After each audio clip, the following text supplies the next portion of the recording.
Hello, everybody. My name is Susan. Welcome to my channel, Keeping Up with the Sanders Family. That would be Hall of Famer Deion Sanders, his son, Deion Sanders Jr., also known as Bucky, Shiloh Sanders, who plays for Tampa Bay Buccaneers, and Shedeur Sanders, who plays for the Cleveland Browns, his beautiful daughter, DeAndrea, and her adorable son, Snow, and Charlemagne, who is playing in Alabama. Can't think of the team at the moment. So this channel is all about the Sanders family, what's going on with them, and just talking about the guys playing football and what his daughters are doing and everything surrounding Deion, such as the Colorado Buffaloes. Deion is the head coach of the Colorado Buffaloes in Colorado. And so we'll be talking about everything in Buffs Nation.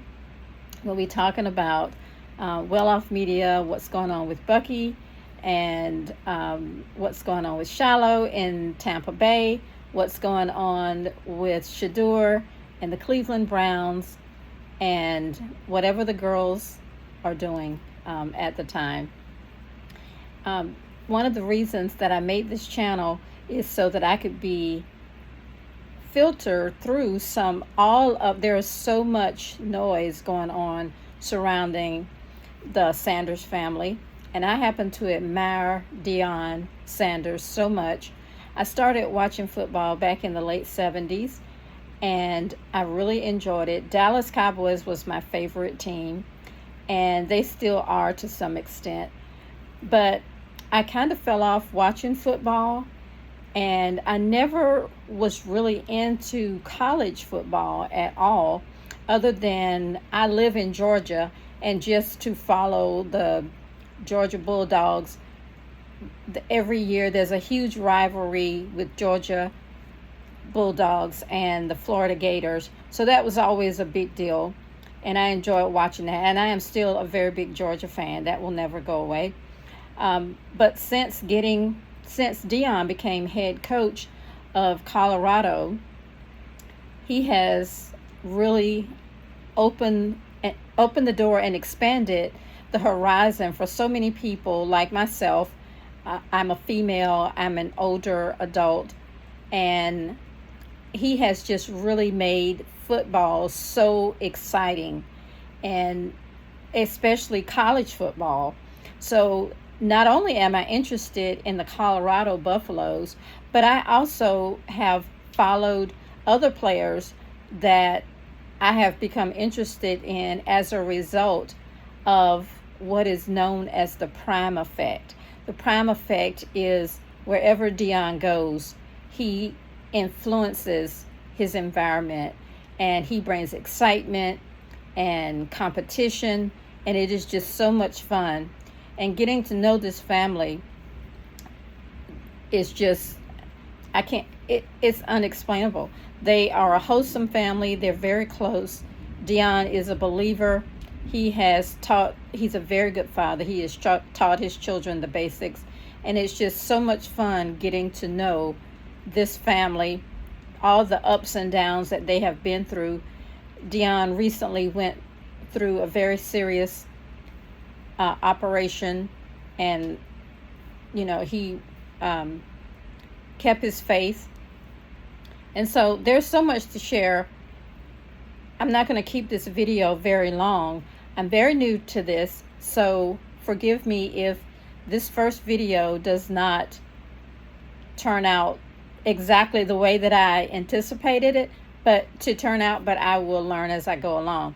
So I wear eyeglasses to read, and I have some bullet points. I'm not sure if that's a good idea or not, but I have bullet points because one of the purposes of this channel, the main purpose, is to provide information about what's really true and what's honorable that's going on with the Sanders family. There is so much. They bring lot of attention, a lot of attention to themselves, and they stir up the water wherever they go.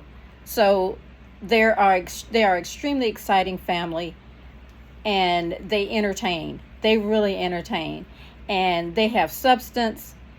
They have beautiful faith, and so I just want to honor that, and I want to be a voice of truth for people who are looking for the truth and for the right answers surrounding Dion and his sons and daughters, and surrounding the team that Dion coaches in Colorado, and what's really going on with his sons Shiloh and Shedeur as they take off on their careers in the NFL.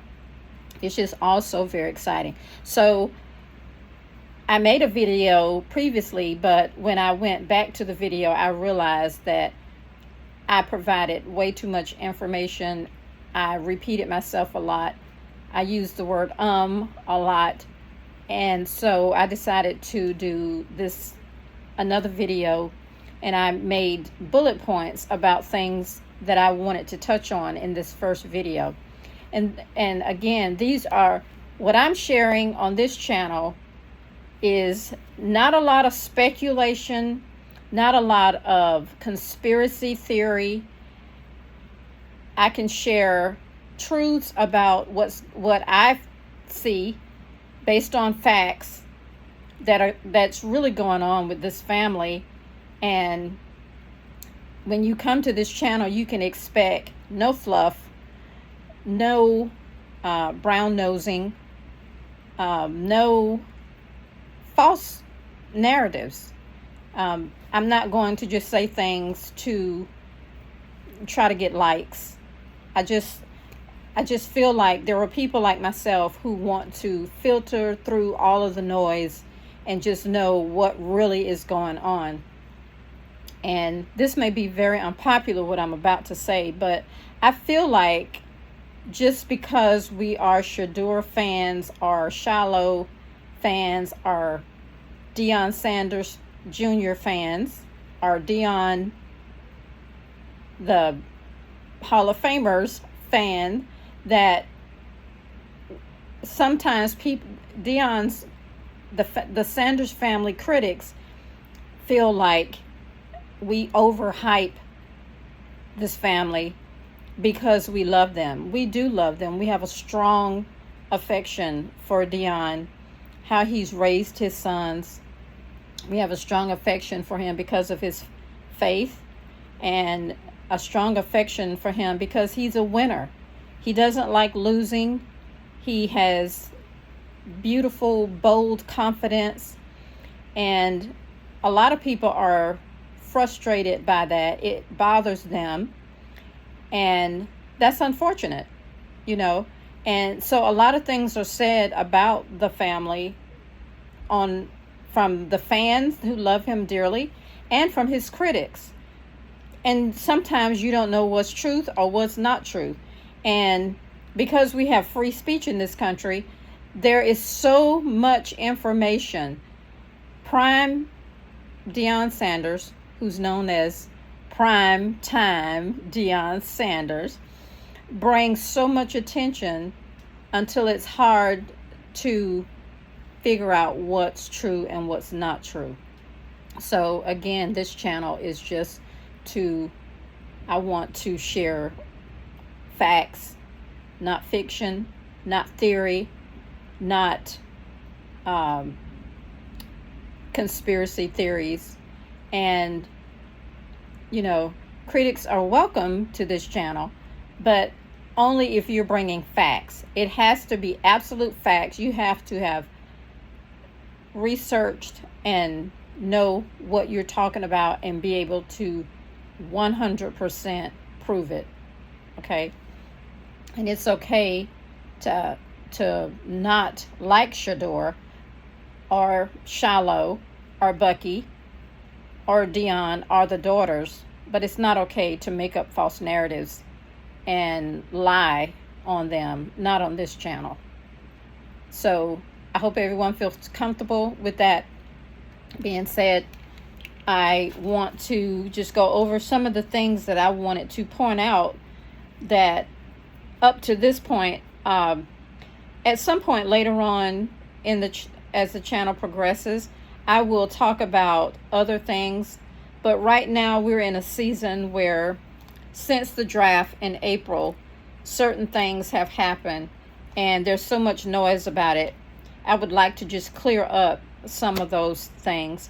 And some of this may sound like my opinion, but it's based on what was said by either the Sanders family or by the Cleveland Brown organization.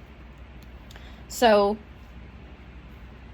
disclaimer, or I would like to preference my bullet points by saying that I do not believe that the Cleveland Browns drafted Shedeur to hurt him in any way. 0%. Because I think that's a huge narrative out there. And most of that is coming from Shedeur fans. So I'm starting off with Shedeur because Shedeur is the Sanders that's really in the spotlight right now. And there's so much noise going on around him and so much criticism. And it's almost like it's dividing the Browns fans. One side is for Shedeur, one side is not for Shedeur. And I don't think we should see it that way. I have not been a Browns fan. I have never watched the Browns play, to my knowledge. I only am talking about the Browns because of Shedeur. So the first thing I wanted to mention was that I think that it's spiritual and prophetic that Shedeur was drafted at number 144 on the third day in the 5th round. And I'll explain that at some other point. But as you know, Shedeur was drafted by the Cleveland Browns in the 5th round, number 144, on the third day of the draft. And I believe I had said before on one of the YouTube vlogs or shows that I watch. I love YouTube, enjoy it so much. I watch it more than I watch regular TV or any other social media. I'm on YouTube every day. When I get up in the morning, I'm watching YouTube. I watch it at lunchtime. I watch it when I come home in the evening. I love it. There's so much on YouTube that is just wonderful. And I feel like there's lots of conspiracy and lots of people just saying things to get clicks and, taking advantage of the prime effect that the Sanders family brings. And so you have to filter through all of that. You have to be patient and listen for, what we would call some of the real reporters and to get the facts. I happen to be a person that follows the Sanders family very closely. I watched when they were growing up. I watched the reality show. I've watched Dion play. I've followed they went to Jackson and then went to Colorado, and even before they ever went to Jackson, I was into knowing what Dion was doing in Texas with the younger children. So he has always had a passion and a devotion to give back, not to just to his children, but to young people in general. And he has an obligation to be a father to his own sons. And there's a scripture in the Bible that says that charity begins at home and spreads abroad. So teaching and ministering begins in your own home first, and then it's spread abroad to others, not just through yourself, but through your offspring.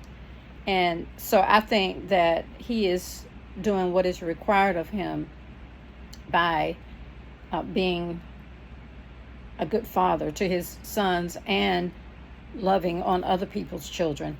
And I think that's a great legacy to leave.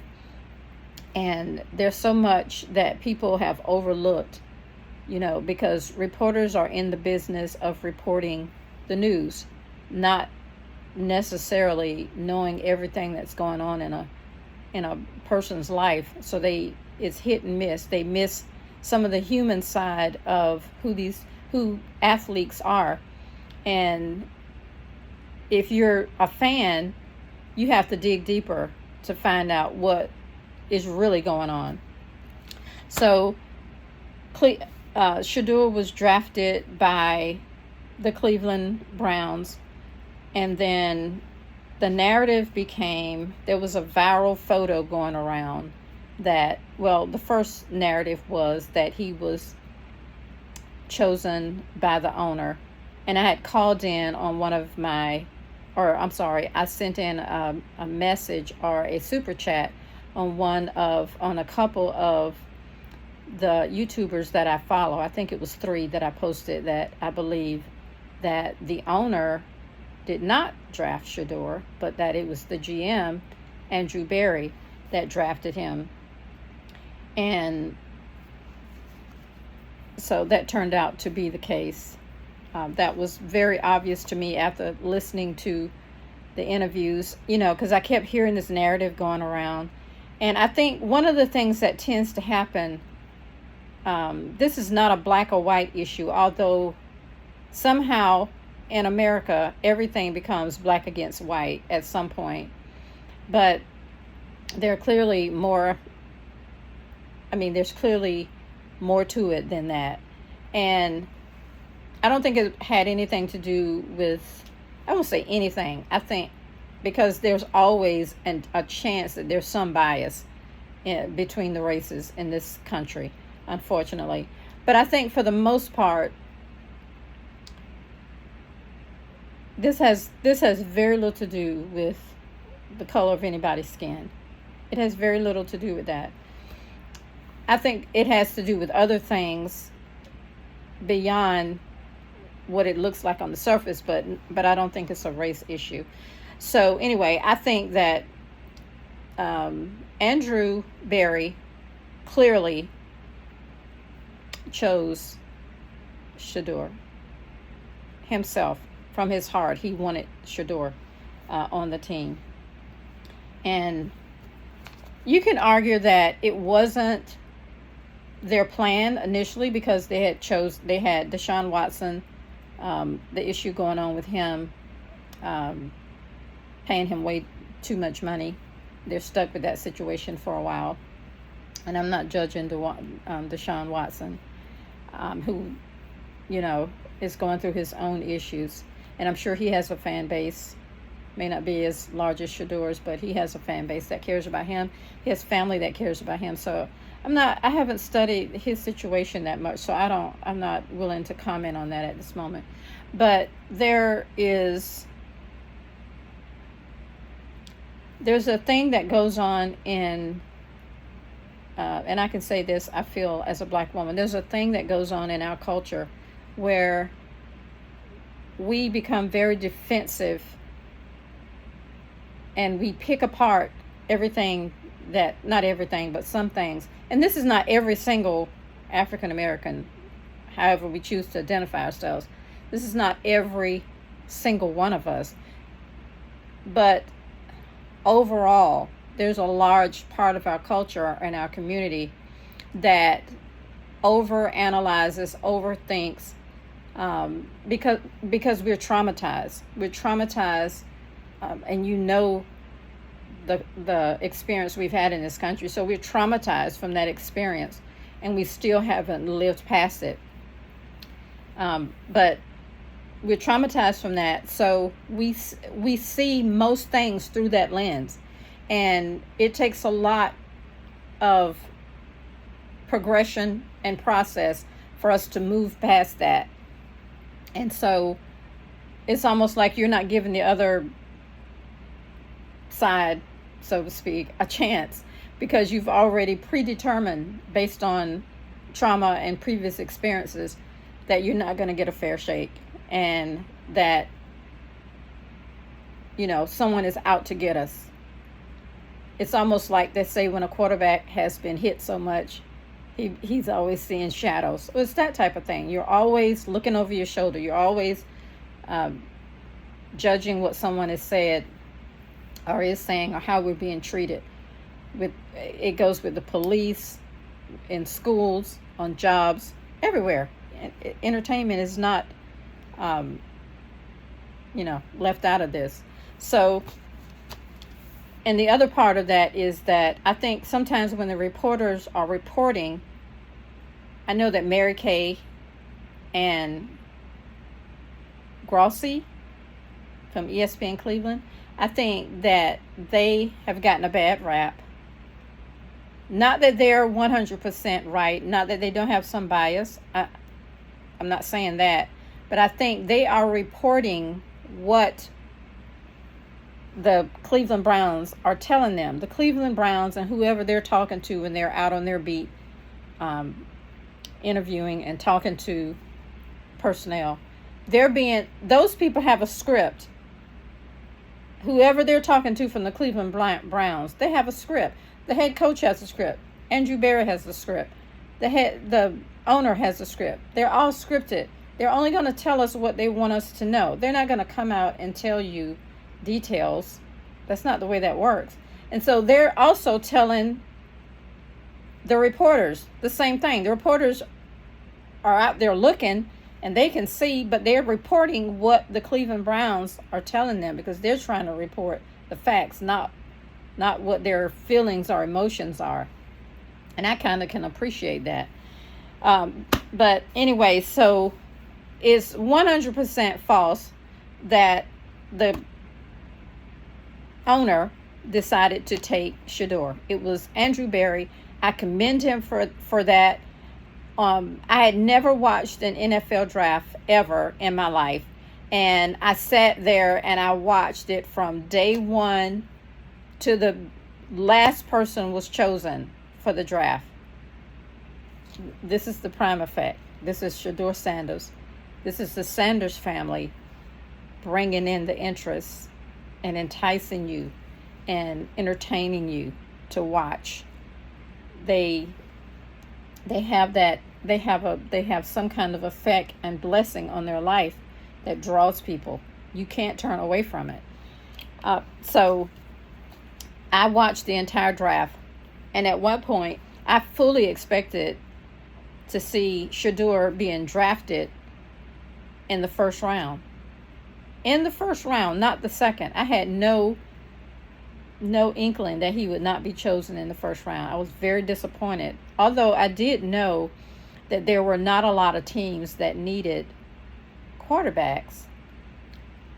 I could clearly see that young men that I felt were not as talented as Shedeur being taken over Shedeur. So I immediately knew that something was wrong. And no one had introduced the idea of collusion or anything into my head at that point, because I don't think that the announcers, ESPN wasn't talking about that. No one on YouTube was talking about any collusion or anything. So the first day went, and the second day. And honestly, after the fourth, I believe it was after the fourth round, I got very sad, because in my mind, when I went to bed on the second night, I thought, they're not going to draft my baby. They're not going to draft him, because that's how I see him, as my son almost. And I was like, they're not going to draft my baby. And I was so sad. I was in tears, almost in tears. And I was watching, what was going on at the Sanders household. Shout out to Bucky, who was keeping us informed.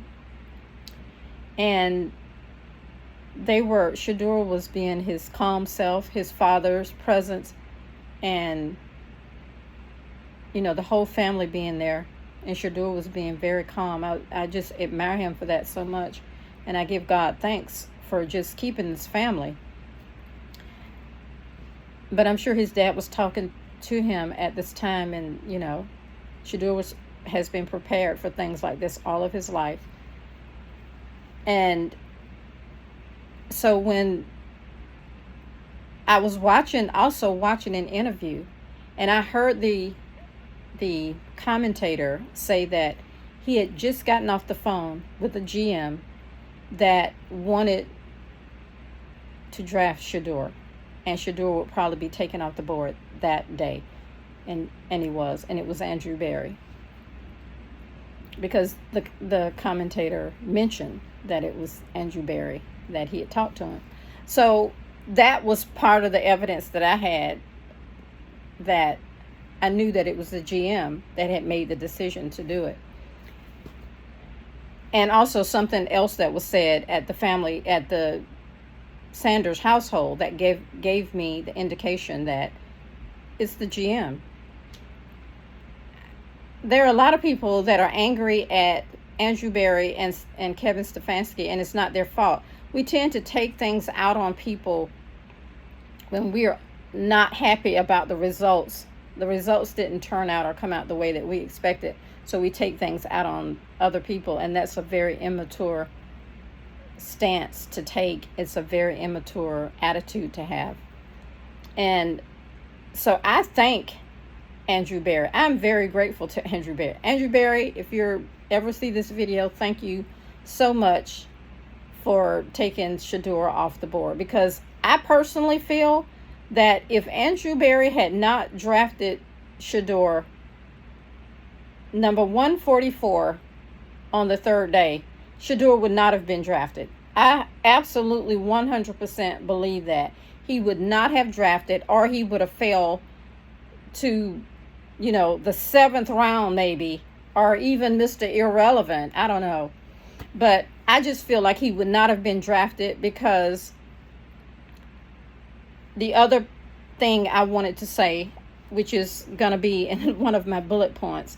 So, I established that Shedeur was drafted by Andrew Berry, that the owner did not draft him, and that I literally heard the commentator say that he had talked to the GM at Cleveland, and he was interested in drafting Shedeur, and the commentator felt that Shedeur would be taken off the board that day, and actually he was that day. So the other thing was the viral photo that was going around, and people were saying, that the owner made them choose Shedeur. I feel like that photo, if you think about that photo, I feel like, even though the owner says on Friday night, you could not have told me that we would be drafting Shedeur. I don't think he meant that as in we don't want Shedeur. I think he meant it as in the plan was to have Flacco, Pickett, and Gabriel. And that was the plan going into the draft. There was no talk about taking Shedeur. The Cleveland Browns took Shedeur. If they had not drafted Shedeur, he would not have been drafted, in my opinion, at all. There was nobody else going to take him off the board. So I'm glad that they did, because it would have been horrible for him to go undrafted, given the fact that something was going on behind the scenes. I don't know if I should call it collusion or what, but I believe that there was some talk, something changed the minds of the franchises, and they decided collectively that they weren't going to draft Shedeur. And that's another story for another day. So I don't want to talk about conjecture or theory when I don't have enough evidence to talk about it. It just causes negative energy, and we don't need that. We're always talking about positive energy. The Sanders family is always talking about positive energy. Shedeur talks about positive energy.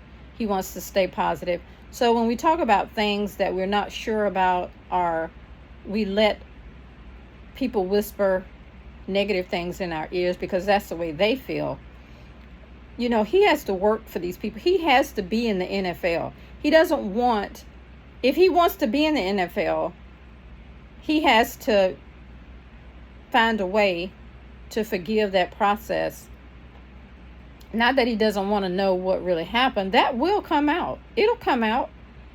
We say that we believe in a higher power, in God, but yet we're always trying to do things ourselves or figure things out ourselves. And you can't do it yourself and depend on God at the same time. You're going to do one or the other. And usually the lower, the doing it yourself or trying to figure it out yourself or fix it yourself is what gets you in trouble or gets us in trouble. It's when we trust God, leave it in his hands, let him work it out. He knows exactly what happened. He knows how to bring the truth out. So that's how I feel about that. I don't think that it's something that we should dwell on. I think we should be cautiously mindful that everybody is not our friend. And that's every person, regardless of your background, is taught that from youth, from a child. So I believe that picture, that viral picture of Stefanski and Barry, Andrew Barry, on that day, they say that their response when asked why that they looked that way, as if the worst thing had just happened to them, they said that it had been a long day and they were tired. And I can understand that. The other thing could be that the owner did not know that they had chosen Shedeur, and maybe he gave them a hard time about it. Or maybe Stefanski didn't agree. I think I shouldn't say that. I apologize. I take that back. I think Stefanski did agree or did want Shedeur. But I think the owner probably was questioning why they took Shedeur at this point. I don't think the owner dislikes Shedeur in any way. He owns the team. He has a right to ask questions. But anyway, there may have been some kind of discussion about that pick, having already had a plan, and that viral picture was a result. But I do not think, I'm leaning 95% that the picture had nothing to do with their dislike for Shedeur. And the reason that I believe that the owner, I'm saying this, I sound like a mom when I say this, but I believe the owner got on to Stefanski and Barry after he found out about the pick. And that was the look on their face. And when they call Shedeur, the first thing that comes out of Andrew Barry's mouth is, and I'm paraphrasing, I did not hear him say this in the call, but he said to Shedeur, you're going to come here, you're going to work your butt off. He's basically saying, I have put my neck on the line for you. I pulled you off the board. Do not let me down. You got to come here and work your butt off. We heard him saying, you got to come here and work your butt off, And then Stefanski gets on the phone and says, Shedeur, didn't I tell you that all things, that God moves in mysterious ways? Okay? So there had been some interest in Shedeur at some point, and they had a conversation. I don't know exactly. Shedeur will share that someday, I'm sure. But they had a conversation during their meeting time. And so they're just reiterating to Shedeur, don't let us down. We believe in you. We know that you are a great quarterback.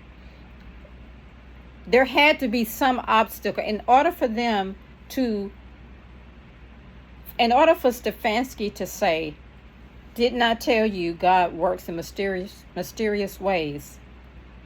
There had to be some level of, we want you, but we can't take you. Why would they say that? Why would they make those, why would they say those things to Shedeur when they're calling him, instead of just saying like they did Gabriel, and you heard other calls, congratulations, welcome, we know you're going to come in here and do a great job. They didn't say that to Shedeur. So there had to have been some obstacle that was preventing them from calling Shedeur, and they went over that person's head and did it anyway. And in my opinion, that's the reason for the look on that picture, and the reason for them to say, don't let us down. You gotta, we've stuck out our necks for you. Come. They were not going to let Shedeur go undrafted. They drafted him. They moved up to get him. They were drafting him because they wanted him off the board. They did not want him to keep dropping. So they moved up to get him. And I personally appreciate that. I know his father appreciates that. His mother appreciates it. His siblings appreciate it. And his loyal fans appreciate it. And you can see Dion, the father, in the video, the day that he was accepting, while Shedeur was on the phone, you can see Dion saying, "Let me speak. Is that the GM? Let me speak to him." He knew it was the GM that did it. He didn't say, "Is that the owner?" He said, "Is that the GM?" Okay? Dion played football for many years, more than a decade. He knows a lot of people across the league. Okay? And he knows how precious and special that was. And I do believe that we owe Andrew Berry and Kevin Stefanski a thank you for doing that. And they would not have they didn't have to draft Shedeur. They didn't have to draft him. And so Shedeur was very grateful. He said, I was so impressed by the way they handled that. He said, I just wanted an opportunity. I just need an opportunity. Well, sweetheart, you got it. And the opportunities will continue to come. So that was the draft picture. And then, so I think people need to stop beating up on Andrew Berry. Because Andrew Berry, this is the other thing I wanted to say. Andrew Berry has stuck his neck out and drafted many people. And what we do in our culture is we don't make people be accountable for the things that they do. It is not Andrew Berry's fault when he drafts someone and they don't live up to they don't live up to the promise that they gave him. They don't live up to the expectation. They allow their character they allow negative character to take away what was meant for them to have. And that's not the GM's fault. We have to, as a culture, stop protecting people from doing stupid stuff. They need to be held accountable. This is a business, this is a job, and they have to be held. There's strict standards. If you don't want to be in the NFL, then don't be in the NFL. But if you are going to be in the NFL, then you've got to follow certain guidelines. Okay, so the other thing is, later on I'll talk about the significance of 144, being drafted number 144. In the Bible, 144 means chosen. That's what it means.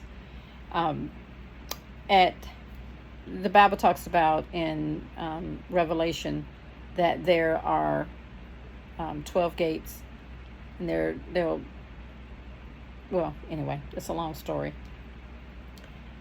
The Bible talks about the 144,000. Those are the chosen ones for the new reign of Christ. So he was chosen on the third day, resurrection, third day. I will get into that later on. The other thing was this narrative about Shedeur not being able to keep up our process as fast as Dylan Gabriel. We do, over here on this channel, we do not dislike Dylan Gabriel. No reason to. There's no reason to dislike Dylan Gabriel. Dylan Gabriel is a human being. He is a part of the same team that Shedeur plays on. Teammates are not supposed to be at odds with one another. They're supposed to be at odds with the opposing team, not one another. It's poor character to be angry at someone who was chosen. Dylan Gabriel had nothing to do with any of the noise surrounding Shedeur. He had nothing to do with the draft process. He had nothing to do with that. He has nothing to do with any of that. He is a teammate that was drafted before Shedeur. It's not his fault he was drafted before Shedeur. It's not his fault that the GM and the head coach sees something or saw something in him and decided to draft him. That's something to be celebrated. It's not something that he should hold his head down about. He has a family. He has loved ones. He has a fiance. You know, he has a right to want to make it, just like Shedeur does. The person who's right for the position will get the position. And if Shedeur does not get a spot as the number one quarterback on the Cleveland Browns, he will be QB1 on some team.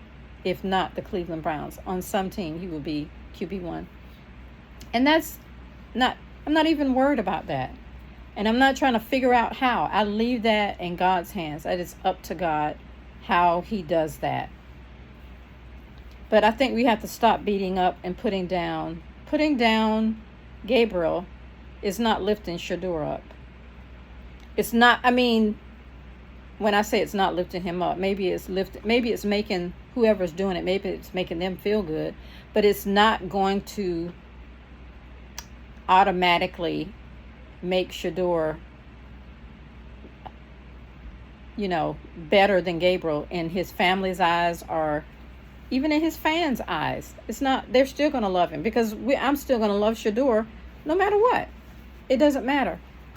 Not just Shedeur, but the whole Sanders family. I'm still going to love them and still support them and still pray for them. So we need to be encouraging camaraderie among teammates. They need to gel together. If Shedeur becomes quarterback number 1 and Dylan is quarterback number 2 or 3, we want Kenny. If you're a Browns fan at this point, you want someone to come in and play well so that they can win, so the team can win. If that's not what you want, and that's another story, because I believe that Cleveland Browns has a losing mentality. Even among the fans, you can just sense it. Even the commentators and some of the YouTubers, they have this negative losing. They've lost so long. They've been losers so long. And the Sanders family don't have that mentality. They always think that they're going to come in, win, and change things around. They always have that's their passion. They feel like that's their purpose. It's important to know this so you don't misunderstand them. They feel like their purpose in life, that they were created and put on this earth to make a difference and to win. That's their mentality, period. There's no need of even asking them questions otherwise, because they don't see it the other way. They do not see themselves as losers. They're not down in the dumps about anything. So if you're a reporter, if you're a critic, you can forget trying to take away their self-esteem. It's not going to happen. Deion Sanders he's gifted and born that way. He's not going to change. So this narrative about Shedeur not knowing the playbook is absolutely false. Shedeur, his dad, Shedeur is one of those kids in the family that catches on to things very easily. And I was listening to Garrett Bush on the barbershop. Shout out to Garrett Bush. I love watching Garrett talk.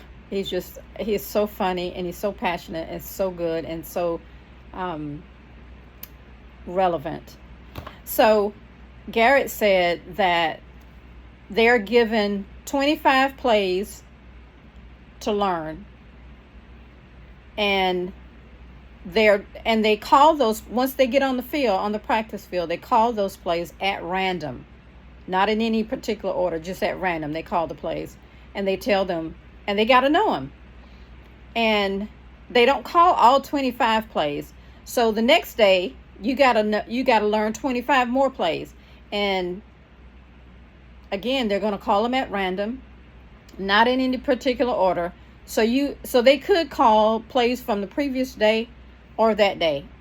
And so all of the quarterbacks on the field have learned those plays.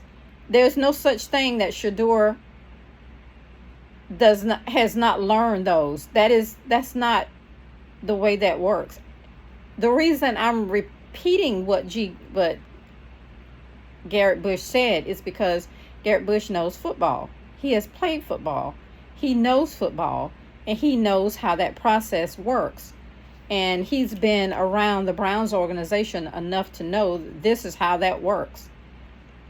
Mary Kay Abbott and Grossi and some of the others have never played football.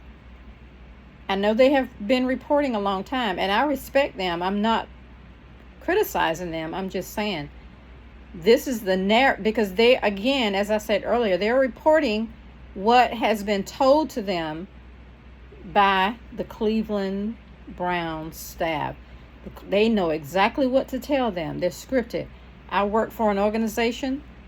We know what to tell people. I work in healthcare. You can ask all the questions you want. We know exactly what to tell you. And it's just the way it is. It could be a total other story. It could be way more involved, and I could know the answer. But I know that I'm not supposed to tell you. There's someone else assigned to do that. It's not me. So this is how organizations work. Mary Kay and Grossi have been around long enough to know this, but they don't have to argue with the media. With the public. They don't have to report on all positive things about Shedeur just because we are super fans and we love Shedeur. They don't have to say every single thing positive about Shedeur. They get to report unpopular stats and news about Shedeur. They are reporters. They get to ask questions that they want to ask. You can't micromanage what someone else is saying. That is a weakness in our culture. We're too defensive, and we're always thinking someone is out to get us. If the narrative changes with Shedeur and they're given other information, they will report that. Do they have a right to their own personal opinion? Yes, they do. You cannot control other people's feelings or what they like. If they like Gabriel or Pickett or Flacco, so be it. It's negative energy. It's distasteful. It actually gives Shedeur a bad aura. You've heard Shedeur talk about aura. It's the energy around him. He doesn't want that. Even small things like we've always known him as 2, and now he's with Cleveland and he got the number 12. No brainer. He didn't give it a second thought. He wasn't going to pay for a number because that's not what's the most important thing. Keep the main thing the main thing. The main thing is becoming QB1. It's not what number you're wearing. It's not what round he was chosen in. That's going to break him. None of that is going to break him because the talent is within him. So as long as he has arms and legs and eyes and ears and a mouth and a brain, that's what he needs to do his job. He doesn't need a certain number. He doesn't have to have been chosen in a certain round. None of that matters. So we have to keep the main thing the main thing. We cannot control the narrative. We can only control ourselves. So we have to try and keep the aura around Shedeur positive. And, you know, it's not unfathomable to think that no franchise wants a bunch of angry people beating their door down about a player, especially a quarterback, because the quarterback is the most important person on the team, and he needs to keep his composure. He needs to keep his thought process positive, and, you know, he needs to always be thinking team, not I, but team. Shedeur can't win games by himself. No matter how great he is, he cannot win. He has to have a relationship. And we all of his fans, we know Shedeur doesn't have a problem with relationship, but we have to always remember that, you know, there are other people that have opinions. And we one of the things I wish I could go online and say, I see so many people commenting to negative comments. It is a waste of energy and a waste of time, people. Beautiful people. It is a waste of time. Sometimes I just want to go in there and say, why are you commenting to this person? You remember when when Shedeur was waiting to be chosen, and some kid, you know, in his basement or in his apartment called and pranked Shedeur? Well, many of the people that are on Facebook that have no profile picture, or, you know, they haven't, whatever, you know, that it's easy to make profiles. A lot of these are just young kids. They're people from media, just a myriad of goings-ons that people are making profiles, and they're just getting on there to taunt and aggravate, because intelligent people, even people that don't care for Shedeur or don't, you know, that are not his fans, they're not sitting on social media all day, and they don't have time to come on social media and just be arguing back and forth. You know, I love social media, but I'm not always on there posting about how much I love Shedeur. I have certain programs that I watch, but I learned early on not to respond back to some of those people, because the other thing is, if they're on these YouTube pages and vlogs commenting, they are doing the YouTuber a favor. They're just increasing the noise. Excuse me, I'm sorry. So if they come on this page, if you come on this page, you're welcome to disagree with me, as I said, as long as it's facts. But I'm going to ignore you. I will not respond. I'm going to ignore you, because it's wasted energy. And I'm going to use that energy to find out ways to support my player and encourage him. I click on everything. I send love bug messages, hugs, 100s on, you know, anything positive about Shedeur. I'm helping build it up. I'm boosting it. I'm not worried about, I don't even click. If I see something on X that is negative, I stroll right by it. I might stop and read the story just to see where you're thinking, but I'm not going to comment. I'm going to keep strolling, especially if it's something racist. I'm not going to even give that validity. It doesn't matter to me. I'm probably never going to see you. Shedeur is probably never going to see you. Shedeur is already rich. So you're not taking anything away from him, and you're not adding anything. So in my opinion, you don't even matter. You don't even matter. And I wish that more Shedeur fans felt that way and did not feel the need. When we pray for Shedeur, why do we feel the need to then try to make something happen? If God doesn't want it to happen, our noise is not going to do anything to make it happen. And if we did have the ability to do that, we probably would be messing things up by doing that. So let the process play out the way. There's a time and a place for everything. as Ecclesiastes, the chapter in the Bible talks about, there's a time and a place for everything. And so there may be a time where we have to become vocal if we see blatant or real mistreatment or maltreatment. But I guarantee you, before we see it, Bucky and Shiloh and Dion have already seen it, and they are making something happen. Dion is not going to let as long as he is in this world, he is not going to sit by and not be a father to his son. I'm not even worried about that. What I'm concerned about is, where is my boy going to be playing so I can enjoy him?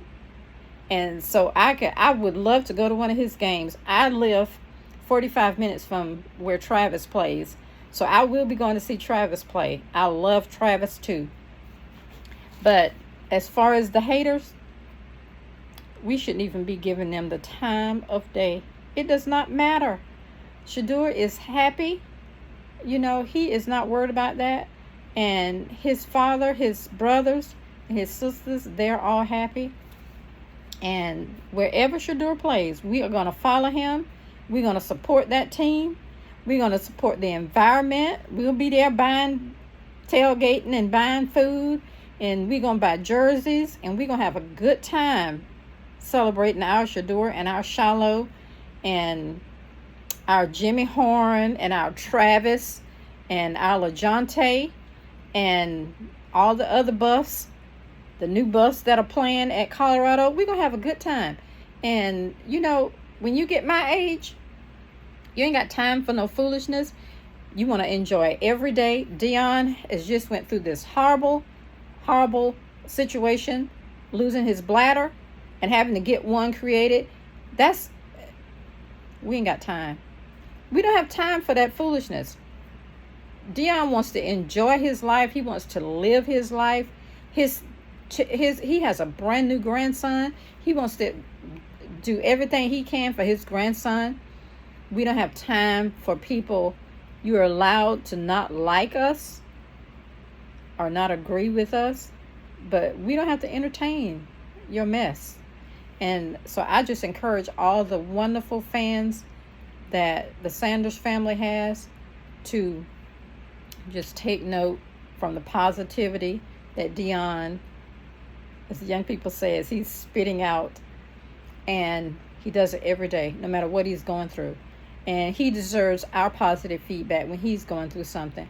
He deserves us to, and we're going to look out for his sons. And, and I left out Dion's mother, who, is the matriarch of that family. And it's just, created all these beautiful people. So let's see, what else did I forget? I talked about, I really want people to, especially Mary Kay. I don't know everybody in the Cleveland market. I do not dislike Mary Kay. I really don't. I don't see where she has gone that wrong. Did she ask Shedeur about the traffic ticket? The speeding? Yes. But, remember, we are fans. We love Shedeur. We're treating him just like he's our son, our brother. But that's stuff that people want to know. And so she's asking the question. It's like we're okay when someone else is asked hard questions or awkward questions, but we're not okay when they ask our guy. And I think it was the quarterback, the older guy. What was his name? Is it Tony? I can't remember his name. I'm sorry. But it's the quarterback that was most successful, the last successful quarterback that they had. And he said that when he was a rookie, that he was stopped driving 125 miles an hour. When I first heard about Shedeur, I raised 3 sons. My sons are all in their 40s. And when I first heard about Shedeur driving that fast, I was angry about it because Shedeur was jeopardizing his life driving that fast.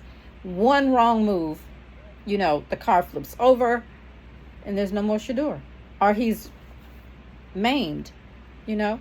God forbid there's someone in the car with him. Something happens to that person, Shedeur gets charged. Your career is over just like that.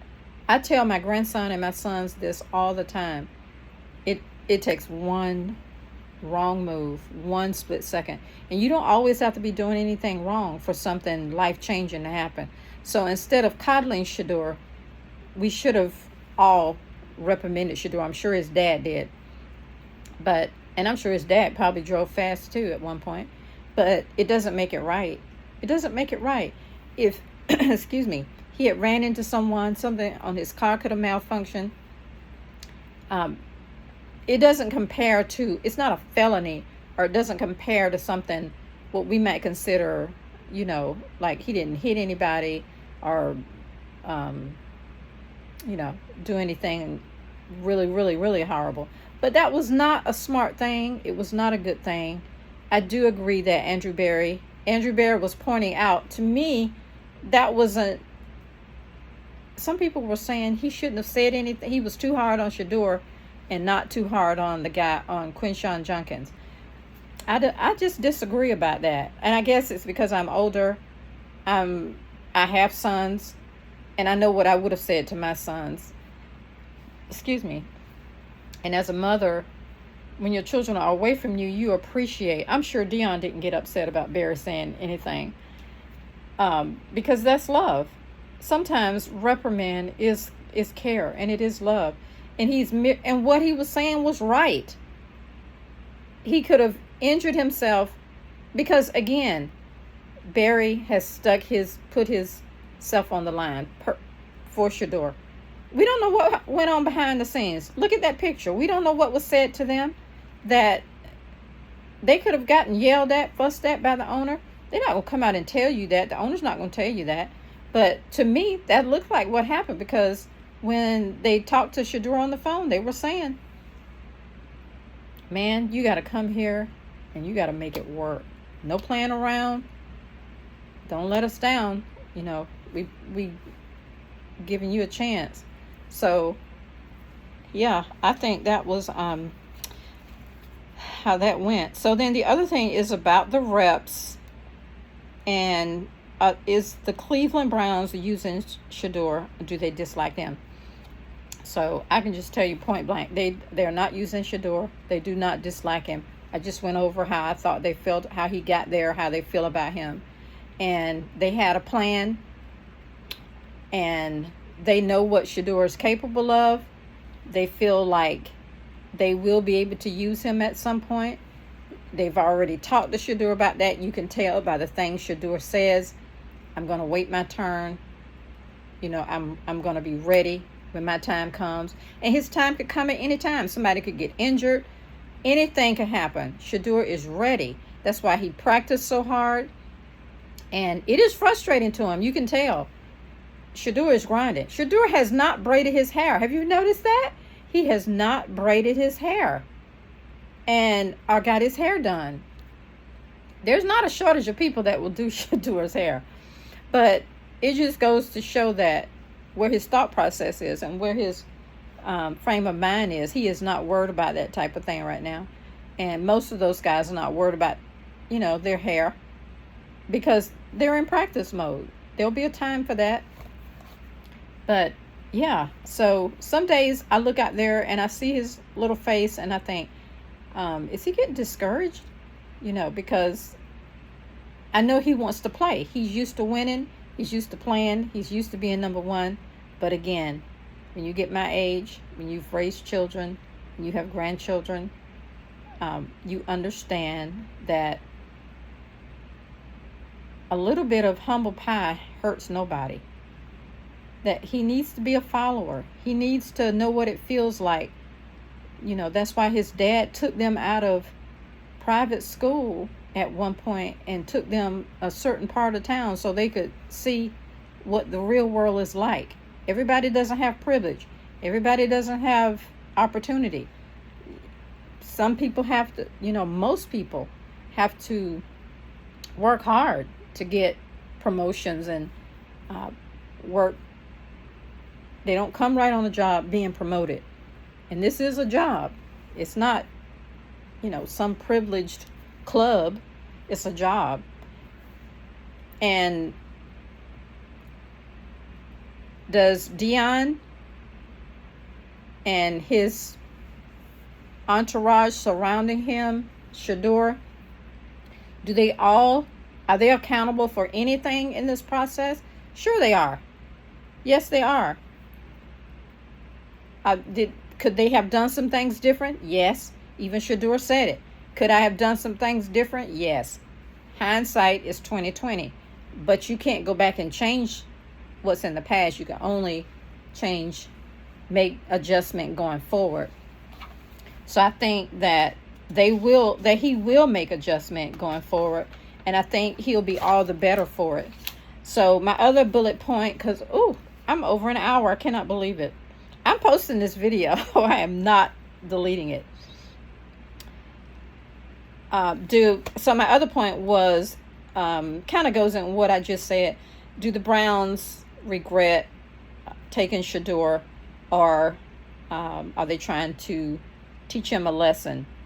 I believe that the Browns know exactly what they got in Shedeur, and that they want him to be seen by his critics and his fans as working hard and grinding and clawing and scratching to get to QB1.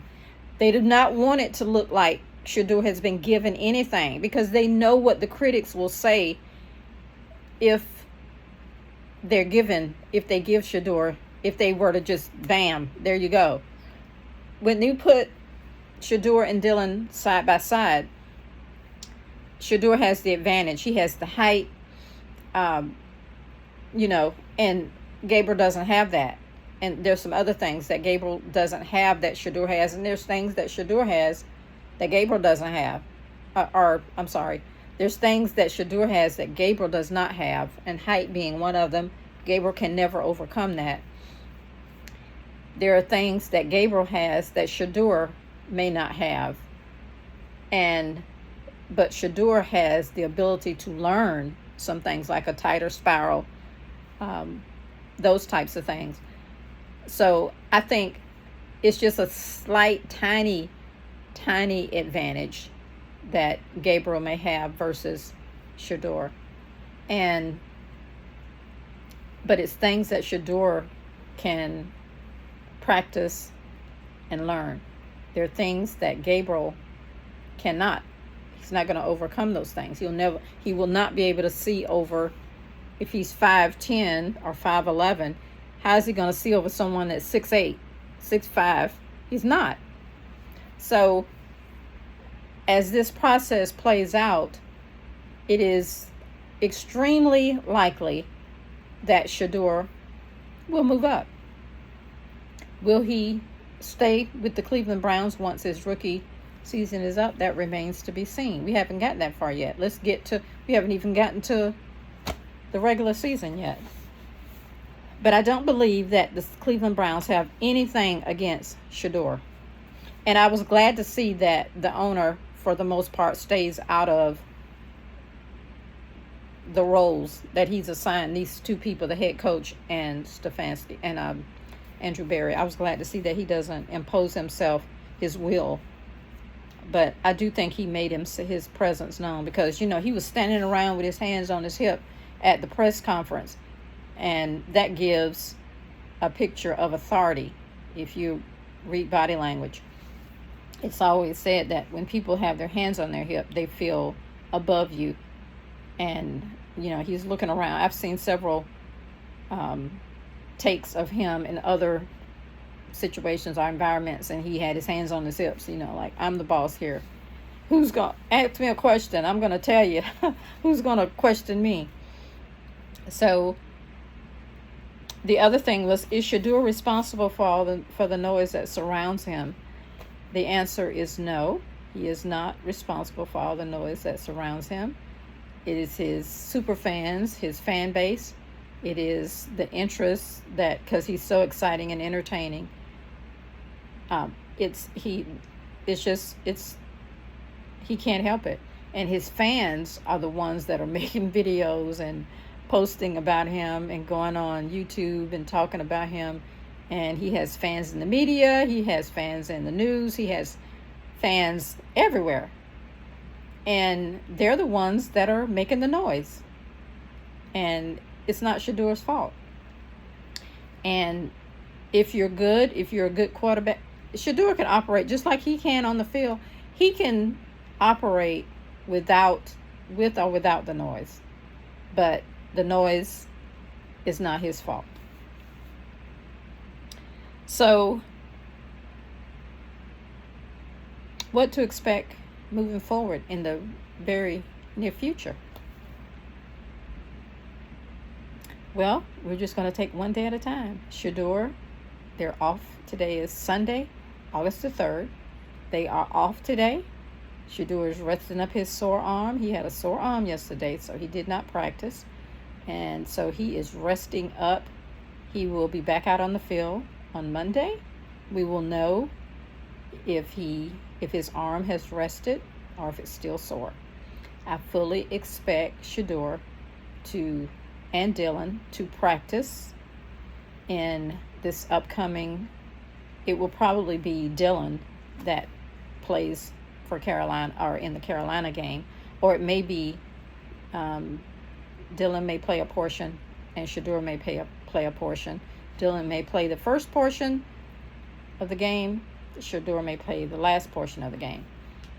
Is it fair to be giving Dylan more reps than Shedeur? I think that the Browns feel that they must allow Dylan and Pickett to prove themselves wrong.